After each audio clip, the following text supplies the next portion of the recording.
जय गुरु। इस कहानी को थोड़ा समझिएगा। एक राजा के घर में बेटा पैदा नहीं हो रहा था।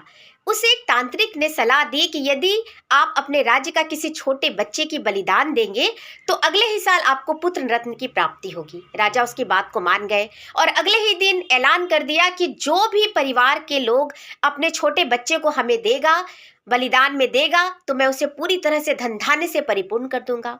यह बात एक गरीब लोगों ने सुना। उसके परिवार ने ये बात को मान लिया कि ठीक है, मेरे घर में छोटा बच्चा है, मैं अपने छोटे बच्चे को आपको देने के लिए तैयार हूं, क्योंकि यह बच्चा मेरे किसी काम का नहीं है।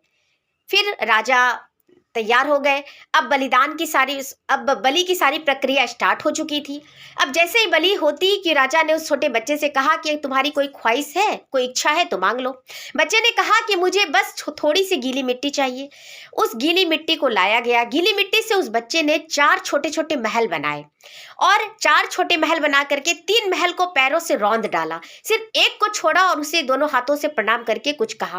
राजा जब ये देखे तो उन्हें आश्चर्य हुआ कि ये बच्चा लग रहा है कोई जादू टोना कर रहा है क्या। उन्हें डर भी लगा थोड़ा।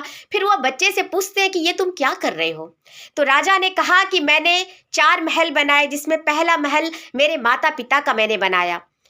वो अपने बच्चे की रक्षा नहीं कर सके, वह मुझे मरने के लिए आपके हाथों छोड़ दिए, इसलिए मैंने उस महल को गिराया। दूसरा महल मैंने रिश्तेदारों का गिराया, जो उनकी भी गलती थी, वो मेरे माता पिता को समझा सकते थे ऐसा करने के लिए। और तीसरा महल राजा जी मैंने आपका गिराया, क्योंकि आपका काम है लोगों की रक्षा करना, अपने राज्य के हर प्रजा की रक्षा करना, ना कि रक्षक से भक्षक बन जाना। आप मुझे बलि दे रहे हैं, आप मेरी हत्या कर रहे हैं, ये काम एक राजा का नहीं होता है।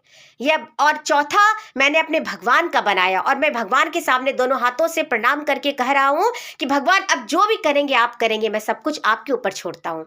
यह सुनकर राजा की आंखों से आंसू निकलने लग गए और उन्होंने उस बच्चे को गले से लगा लिया और कहा कि मैं एक बेटे की प्राप्ति के लिए तुझ जैसा अच्छा चलता फिरता एक परिवार, मतलब छोटा सा बच्चा को मैं मारूंगा, उससे क्या होगा। अरे मेरे राज्य में न्याय की कमी हो सकती है, लेकिन ऊपर वाले के डायरी में सारा हिसाब सही रहता है।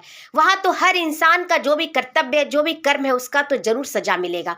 आज से तू ही मेरा बेटा है। तो दोस्तों, इस कहानी से हमें ये बहुत अच्छी बात समझ में आती है कि अगर झुकना है तो लोगों के सामने मत झुको, क्योंकि वह अपने स्वार्थ के लिए आपसे कुछ भी करवा सकते हैं। अगर झुकना है तो भगवान के सामने झुकिए।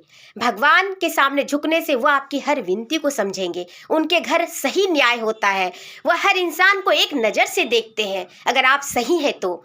इसलिए जो भी चीज़ करना है भगवान के सामने जाइए और उनसे ही विनती कीजिए।